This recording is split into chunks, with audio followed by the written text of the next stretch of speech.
Welcome to another episode of Savagetimetv. I'm your host, AB Brisley, and today I have special guest Shakira Hunt with me. How you doing today? I'm good. That's Thanks. that's good. That's good. Just to let you guys know, this is my third take. I don't do this much. I just want to let you guys know that. That's why I'm laughing. But we're gonna get right into it. You're a photographer, interior designer, studio owner, entrepreneur, all around creative artist. That's great. I think that's really awesome that you do all that. And I just wanted to get into where you're from first. So I am from Wilmington, Delaware. I lived, a couple of places throughout Delaware, minus like anything lower than Newark, and that's no shade. No, no problem. No, no, no problem. No, But not yeah, at I all. grew up. I grew up mostly in Wilmington Okay. and like Newcastle, Newark area. Okay, so you're not from, you don't be down the bridge at all. I Okay. don't really Okay. come around this neck of the woods as Okay. often. The woods. I see what you did It's there. a I little see what bit. you did Yep. there. Okay. Okay. Okay. And has that shaped your creativeness at all, or just like your photography, you just being always up in Wilmington, in the Well, city? so I actually love to travel out. Like I do a lot of work in Philadelphia, and then I love traveling to other like larger city centers kind of areas. So I spend a lot of time in Philly. I go to New York a lot, and I love spending time there and bringing the creative juices that I kind of get there and bringing them back home. So just like connecting with other creatives, collaborating with other people, just being in different spaces, all of those things really take part of like inspiration for me in the work that I do, and then I just bring it back home. Okay, Yeah. okay. And when did you know that art and being creative was your passion? I guess it could stem all the way back to childhood. Um, when I was maybe in like nine, kind of eight, seven kind of age range. Okay. I desperately wanted to be like an artist of some sort. I wanted to, paint and draw. I feel like my artistic ability wasn't as developed as like some people that I know now. Hmm. But I definitely knew that arts was definitely going to be a thing from an early age. It started as that, then it started into like knowing, photography could be a thing too. Then design came into play just by watching my mom, do really random arrangements in the house setting and me being infatuated with that process. So that's really where all of those things kind of started to weave into what I do now. Okay. Okay. And we're gonna get right into photography. Hmm. Most people like to be in front of the camera. Why were you so passionate about being behind it? Okay, so yeah, I definitely don't like being in front of the camera. Except for Savage Time TV. Except for now. Except for now. This is a moment. But for me personally, I got into photography actually as a side hustle interest. So I was an interior designer full time Hmm. for the last maybe 3.5 years. I worked with architecture firms, design firms, and I felt creatively unfulfilled Okay. when I was going to work every day. And I Okay. felt like, all right, if I'm going to do a relatively creative job, designing is creative to some Hmm. extent. I just wasn't doing the type of work that I wanted to do. So I said, well, what can I do? Like, what's exciting for me? What can I do as like a passion? And I was listening to loads of podcasts on, people side hustling and people just like trying to find out what their niche and passion were. So I guess I just kind of thought back to childhood and remembered, okay, what was it that excited me as a kid? And for me, photography just was like in the forefront. And I was like, all right, well, I guess I got to experiment. So I bought like a super cheap Canon T2i Rebel, which is like a very starter camera. It was used. I had like a 50 millimeter lens, and I just experimented with friends and family. Hmm. And then, I would go to work 9 to 5, do that type thing, but then I was like completely self taught with photography, just like learning all the things that I needed to know with YouTube and connecting with other people who did the profession. And then it just kind of grew. So it grew from side hustle, like hobby interest, to like now full time business, now for about a year and a half. Okay. Okay. So you would say that when you were working more as an interior designer, you would say it sounded like you felt like creatively you were more so in a box, kind of. Yeah, totally. I had this conversation with a girl who does interning for me, and I felt like it was so straight and narrow. Like doing construction documentation for architecture firms was just not like, and working for like stiffy white old men. Like there was no creativity. I was minority in every Stiffy. aspect. Yeah, It's a like good it word, just, stiffy. just stuck up, like Mm. suit, tie, these, Go it ahead. just You can wasn't, it say it. wasn't You can my say vibe. it. You can I was say like, it. I need more. And interestingly enough, like I have a solid relationship with them now. Like they have become clients of mine, but it's just, I just knew that there was more. They knew that there was more. And it was just like a mutual understanding of like, okay, we see that this is growing into something more and we respect it and we don't want to hinder you, which was Okay, that's well. great. That's good. That's good. Yeah, it was great. So it was nice to just have that relationship dynamic and it made the transition a lot easier. Okay. Yeah. So with photography, I don't know. I always think it's interesting because I don't know like famous photographers and stuff like that, but I know you guys can be influenced by, photographers, local, big. Could you tell me about that if you have any people that like influence you There in are photography? so many folks, honestly. I've like Give me your top three then. I think I can't even name like specific photographers. Okay. I think it's just I think I've been more interested in the process in which people have been able to turn photography into a creative business. Okay. I follow so many influential people that do great work, and I can't think of like names right at the top of my head because I'm also terrible with that. Mm-hmm. But one of which, and this is a person that I consider a mentor now, but her name is Tamara Darden. She's a photographer based in DC, and she specifically focuses on products and brands that that are in like the beauty and wellness space as well. Mm-hmm. So it was me seeing that person while I'm working full time, seeing how she has navigated freelance and self employment through this creative business, and the level of consistency that existed there. Like that's what I admired, and that was what I knew that I needed in order to make this work. So I just took a lot of the practices that I saw work for her and implemented them into my own personal business. As I started to build that within like my first year freelance, and it just kind of, you maneuver in ways that work for you, and continuing to do so. Okay, okay. And I was looking at some of your recent work, and it looked like it was I don't want to call it the wrong thing. It was like a creative picnic shoot. Yeah. Could you explain to me how you came up with the concept? So I actually love working with drapes and fabrics.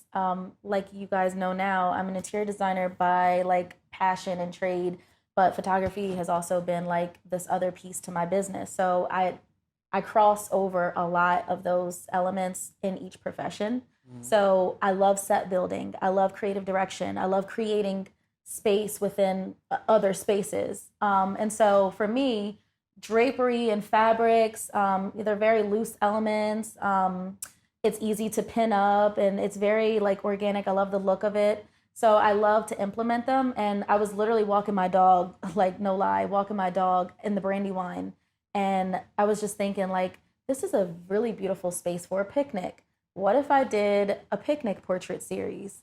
And for the last like 2 years, I was doing these pop up like portrait series, just like a fun, like unexpected place. Like I popped up in a farmer's market. I did the Dart bus. I did like an overpass over a freeway. So just like gas stations, like unexpected places, hair stores, things like that. And I was like, what can I do this year? Because I've kind of continued this theme unconsciously. And so I was like, well, let me do like more of a picnic series and I'll use the drapes. And I'll curate the entire set for each session, style them up to their liking. And that's how it kind of started. And so I started the promo. I did like a cute little video for it, and people seemed to really like it. They did. They Yeah. did. And one thing I noticed that it was all everyone in the picture was all black women, right? Yes. And I know with everything going on, it probably felt good to have black women together. Absolutely. Could you speak to it about that, just like the energy that was on Yeah, set, for just with sure. relation to everything going on? So through the work that I do, I primarily work with Black women entrepreneurs. Mm-hmm. It just happens that way, and I wouldn't change anything about that. I don't exclude men or other races from the work, like as potential clients, but that just so happens to be the people who gravitate to me, and I love it. And if there's one thing that I can do and to ever like amplify us and the work that we do as creatives, I will always continue to advocate for other Black and brown people especially women, who again, I felt like I was in the seat of minority, like I said, working for an all white architecture firm and just underrepresented. So the work that I do always reflects blackness, joy, wealth, like the things that we like. We deserve luxury, we deserve nice things. Like I want that to be shown in the work that I do. Okay. And what do you think is the most misunderstood aspect of photography? Misunderstood? Mm, the creative direction. Okay, I tell me think about that. people truly don't understand. It's honestly a separate job outside of photography because you you can do just photography. You can take as many photos as you want, but really what is the story that you are telling? And for me, storytelling as a creative person, as a photographer is super important. I want to understand something a little bit deeper than just an image. And so visually, I have to represent that. I have to create the set. I have to create the mood. I have to understand lighting. I have to understand, the time of day we're shooting, if it's an interior versus an exterior. There are a lot of factors that go into it. And I think some folks may not understand that if you're not on the creative direction side. Okay. Okay.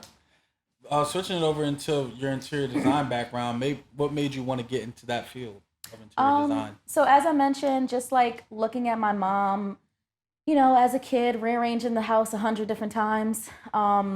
That was always like, she might be onto something kind of thing. It was something that she was always good at, but she never really explored it as You're like a speaking of your mom, profession. right? Yeah, my mom. So she never explored it as like a professional like way I of see what you living. mean. I see what you mean. Okay. And I think it's one of those dynamics that like your parents do something that they don't explore, and so you as a kid You like take might it, take that but you took it kind and of ran trade with it. on. Yeah, Right. so I took that, but it is honestly like innately who I am and what I love to do. So I love, like I said, creating space, experiences, understanding, you know, what a space could do and how you feel in space. Hmm. And so I went to art school, and it was probably the best decision ever Okay. because it was through art school that I was able to make the connections through like internship with design firms. Then that carried over into, still using those connections for on the photography level, Hmm. being a part of like different affiliations. Currently, I'm the Delaware City Center director for an affiliation called IIDA, which is International Interior Design Association. So I have like this network of other design professionals that now knew me as a designer, but also now as a photographer. And so Okay. there's crossover there too. Okay. Okay. And what surprised you most about interior design, if Um, anything? I guess what surprised me most, hmm, I guess now I'm learning. I'm more surprised now as like I'm not working for someone else. I'm now doing the design work myself. So I'm surprising myself like all the time with like different design projects that I get into and the people that I connect with and the people that just gravitate to me. I'm just I think I'm just surprised on like this abundance level of like, wow, people really trust what's up Feedback, here. right? The People trust feedback. the vision, and that's dope to see. Okay, Yeah. okay. I could definitely speak to that when you see somebody Yeah. that's like, oh, they actually, they really are rocking with what I'm Right, putting right, out. right. Okay, interior design or photography, Both. if you had to choose. Mm, that's so interesting. If I had to choose, it's photography. Okay, I'm a designer innately. It's in the work that I do. It reflects in the photography that I do. So, yeah. Right okay, now, photography is like bread and butter. okay. And Yep. I'm switching it up. Could you give me your definition of mental health? Um, I would say, oh, that's so many, It's so just, nuanced. it's your definition, your Of personal definition. mental Don't have to. health, Yeah. What does mental health freedom. mean to you? Freedom. Yeah, Okay. I would say freedom. Okay. I can definitely see what that means Yeah. because I can definitely I talk about it with some of my friends that some people when your mental health isn't where it should be, it's Mm-hmm. so clouded that you can't Yeah. have that what you would say creative direction. Right. You know what I mean? You can't have creative direction. You can't think of new Absolutely. things, new ways. Totally. Stuff like that. So Yeah. I definitely understand what you're saying. Yeah. The Breonna Taylor situation. We all know what happened to George Floyd, Ahmaud Berry. but I wanted to talk to you just specifically because I know you're a black woman, and I wanted Yeah. to bring up the Breonna Taylor situation. So could you talk to me about just your thoughts on that as a whole? Yeah. It's there's so much sadness built around that. Mm-hmm. Because as a woman, as a black woman, um, we're already not seen in so Mm-hmm. many different ways. And so for something like that to happen and still there's this level of like Static. static. Yeah, I there's call it static. yeah, I think that's a good word. Because there's not much emphasis being drawn to this woman who lost her life unjustly the same in the same regard as a man. You know what I'm Mm-hmm. saying? So I feel like there's that dynamic that's like, okay, here we are again, same kind of story. Mm-hmm. But I think there's just a lot of sadness built around there. I think it makes things harder as a woman, for us to feel safe. It makes us again feel suppression with a lot of different things. But I think having those stories and having instances like now, like with everything being so amplified and everybody needing to take action and to really change the dynamic, I think it's important for us to continue to like push the narrative of like protection, Mm-hmm. and what can we do to protect ourselves further than just weapons, but also understanding that that is a thing too. Like I'm learning that before. Like before, I was never interested in like wanting to learn how to shoot or Yeah. learning to Yeah. protect myself because I didn't think that I needed to. But You that do. has completely changed, and I absolutely do. Yeah. You So do. by any means, Okay. yeah. Yeah. Like I even tell people, like I was former military, so it's kind of not desensitized, but it's just easier for me to just deal with guns, stuff like Mm-hmm. that. And I know it's harder for people to come around to that thought of like, oh, I really need a gun because it's almost like Yeah. you have to recognize the fact. Well, if I have this gun, Right. that means that there's dangers out there at this point. Yep. It's like right at your front door. Yep. And I think just as black women, I think it's definitely something that's needed. Yeah. It Absolutely. just has to be because as we've seen, even like some people they work late hours, Mm-hmm. coming out of shopping malls, Yeah. just so many situations. And it might sound crazy, but it's like, well, what if she would have had at least something, like, Right. or Just a gun, you know something. what I mean, Yeah. or Yeah. something like Totally. that. So, could you just speak more of because I really want to just harp on it, just what's going on. Could you just harp on more of just what it's like being a black woman today? Um, yeah, I can definitely speak on that, but I'm also gonna recognize too that I'm a black woman with a different kind of privilege. Mm-hmm. And I've lived with that privilege for a long time. I mean, the bulk of my life. I think now, as an adult, I'm really starting to acknowledge what that is and really placing like the privileges and writing, like understand what What they is are. that? You know what I'm What saying? is that privilege that you're talking? Because I'm not gonna Light lie. skin, Oh, okay. colorism. Oh, okay. Okay. Yeah. Because I ain't gonna lie, I had no idea. Yeah, yeah, yeah. I mean, that's a thing. If you aren't aware, that exists. Even just being a woman, but also being black, and then being a light skinned woman. Like my Mm, experience is still going to be different than somebody who's a couple of shades darker than I am. But for me personally, um, I feel like the privilege has existed and it's been attached to the things that I do simply because of the way that I look, the shade of my skin tone, and the way that I speak. So my experience, I can't say has been like traumatic in a right, way. right, You right. know what I'm It just saying? it's yours. It's your Yeah. experience. Right, right, right. But yeah, I think that it's I've recognized certain elements. Um I've recognized certain elements that existed even in like the workspace and going to school and those things, I picked up on, but it's like it's hard to identify that there could be a racism or like a sexist kind of privilege attached to them. Mm-hmm. And I feel like I've just navigated the best way that I can. I don't even know how to fully answer that question because I'm still understanding and It's a unpacking. growing thing. It's a Yeah, growing it's thing. totally a growing thing. Okay. Yeah. Okay. And switching it back, you're an entrepreneur, owner of Hmm. a creative studio. Why work for yourself? Why start your own business? I needed the freedom to express what I wanted on the time that I wanted. When I was working full time, I felt like I was compromising so much of what I wanted to do and the work that I wanted to do. So I saw that I was like more interested on like the marketing and branding development side of the company versus me producing interior drawings. Hmm. And so at that moment, I was like, okay, well, if I feel like I'm compromising too much of self, my mental health was like getting, all over the Getting place. clouded, huh? It was getting clouded. I didn't like where I was. And so I just used that as leverage. I was completely transparent with like my boss, and I completely told her that I should just not work for her pretty much. Right. And she And was that's like, good. this is again a mutual understanding, and I'm gonna let you go. And so I kind of fired myself in that aspect, Hmm. and You took started. charge though. Yeah, yeah, yeah. And it was really that agency of just like wanting to trust myself. It takes an incredible amount of trust to know that you're about to do something on your own and really like try and generate an income. Exactly. And I think one of the things that I always kept in the back of my mind, right before I like was at the tipping point, was what am I making now, and can I cap that or exceed it with freelance? All right, cool. What do I need to make monthly in order to make that? You know what I mean? So I just started breaking it down into just like those things so that I knew what I needed to make in order to live. Like I I'm not going to say I live an expensive life, but I like to do things. I like to Yeah, there's travel. I nothing wrong like with certain that. things that cost, you know what I'm saying? So like Right. I had to take into factors of those things, and then also understand that there's going to be some level of sacrifice.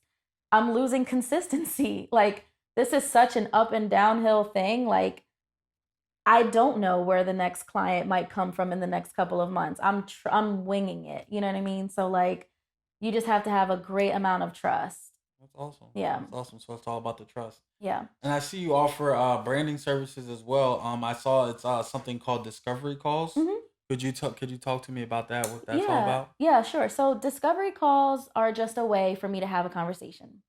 Instead of going back and forth via email, it's just much easier to talk. Hmm. It's an opportunity for a potential client to tell me about their projects. It's an opportunity for me to really understand what exactly they need and then explain to them how I can be of service. And then I always follow up with a proposal of some sort. Okay. Yeah. Okay. And what would you say has been the biggest hurdle you've had to overcome during your journey as an entrepreneur? The biggest hurdle is getting over the fact that it's it's a consistency thing. I have to show up for me at all times. I'm the person keeping the boat running. Um, and it's an uphill and downhill battle. You know what I mean? There's gonna be ups and downs. It's not gonna be easy. I'm gonna fail at things. I'm going to, be bad at things. And it's really just about understanding what that dynamic is and just restructuring. I think it's super important to understand that fluidity should exist. Like be fluid with the process, but also like restructure when you need to. So I'm honestly just kind of doing that. Okay. Yeah.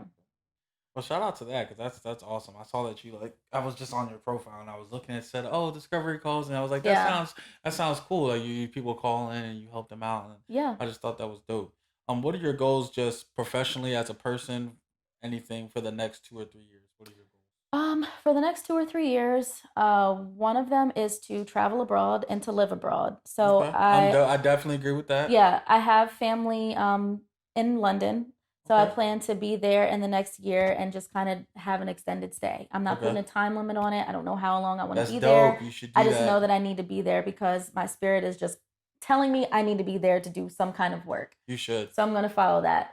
That's definitely first thing. I'm planning to hopefully, depending on how COVID goes, but I plan to be there this fall just to kind of get like a little intro, come back, do what I need to do, and then plan for the actual move. Um, On a that's little scouting one. mission. Yeah, yeah, yeah. And the second would be just to continue to grow and scale. I want to be a mentor. I love mentoring other people. I love, being of service in any way that I can, especially through creativity. I do a lot of work with other mentorship programs. I have an intern right now who I'm a mentor to. And I just want to be able to keep both professions going and keep the interest there for I others who got you. are, going to come next.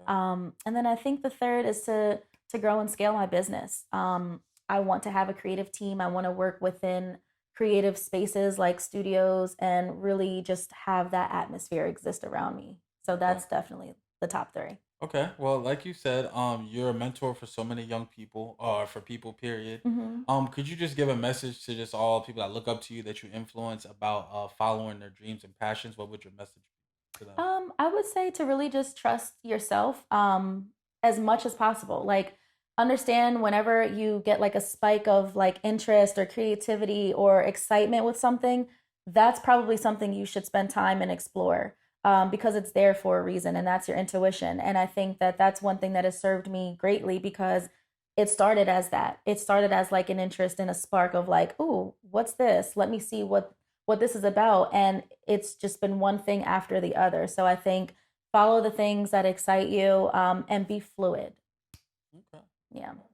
And where can I know you're gonna have some more fans after this, after they see this. People, where can they find you? Just if they want to get in contact with you, if they want to see your work, where can they come in contact with Yeah, you? so I have a website, www.shakirahunt.com. You can also find me on Instagram, shakirahunt.creativestudio. I'm on Facebook, but I'm not as active there. It's Shakira Photography Hunt on Facebook. But otherwise, those are like the three places. I'm always out and about. I do a lot of traveling, collaborating, connecting with other creative folks. So, throw my name out there. You might catch me. So, yeah. Okay, okay. Well, thank you for coming on the Savage Time TV. Yeah, thanks for having me. It was awesome. You're gonna catch this episode. It's gonna be great. Shout out to Kanye West, and I want to let you guys know that was completely random. Nothing to do with any of you. I just love that guy. So Totally great. yeah, catch us back. Everywhere. Peace.